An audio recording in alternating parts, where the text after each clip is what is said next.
El surf es lo que me condiciona la vida, para bien o para mal, y bueno, es un poco lo que hace moverme cada día, despertarme, antes de ir a trabajar mirar a ver si van a haber olas, si no van a haber olas, el fin de semana por la tarde, cuando hay olas me escapo nada más ir de currar, voy luego por la tarde, tengo que estar con el máster, bueno, intento acoplarme todo lo que pueda a mi pasión, ¿no? Que al final es el surf y es lo que te mueve a viajar, y más aquí, ¿no? Que en Valencia es complicado, ahora es época de olas, pero luego hay muchos momentos que no hay olas, y aquí los surfistas del Mediterráneo tenemos que movernos mucho y constantemente viajar al norte o a otros países o lo que sea.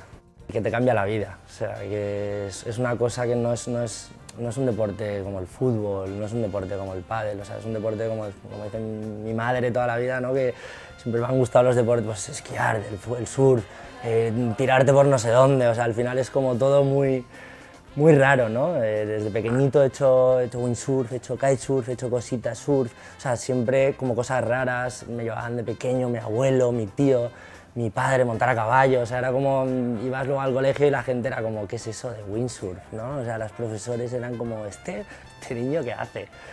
Y entonces en ese aspecto es un poco lo que te decía, el fútbol o deportes así más normales,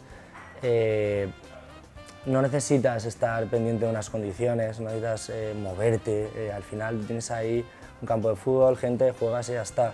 Aquí no, aquí dependes de unas condiciones, del medio, ¿no? Y el mar nunca sabes, tienes que moverte muchísimo.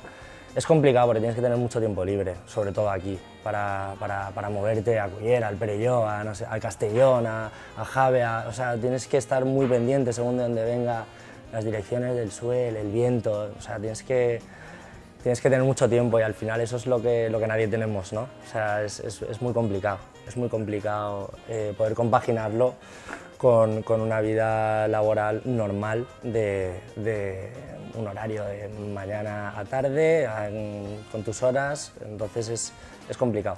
Me gustan los deportes de riesgo, la verdad que, o sea, es un poco lo que siempre necesito, como hacer algo, me encanta probar cosas, hacer cosas que la adrenalina, tenerla ahí siempre como muy viva, ¿no? Y sí, me encanta.